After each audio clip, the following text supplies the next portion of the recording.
When people usually they'll put their hands on their belly, if we think about our anatomical belly, we're talking about like the stomach area, which is the solar plexus. You're going to drop down below the belly button into your sacral, which is your hips, your pelvis, your lower back, your reproductive system, your reproductive organs. That's the sacred sacral. And if we just think about, before I even dive into this, we consider and feel into for a moment our own sacred sacral. It's often known as the lower jaw, right? It's a lower jaw. It's about expression.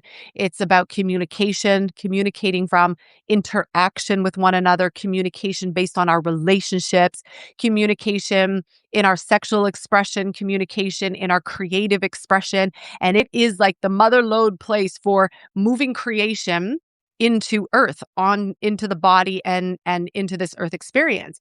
The throat chakra is like a sister tag along to the lower jaw. This is upper jaw. Okay, this is something I used to teach my clients 25 years ago. Upper jaw, lower jaw. What happens here, you will often see happen down here in your sacral. What happens in the sacral, you'll often see a correlation in your throat. And if you actually look at, there's some really good 3D drawings and videos now of the vocal folds.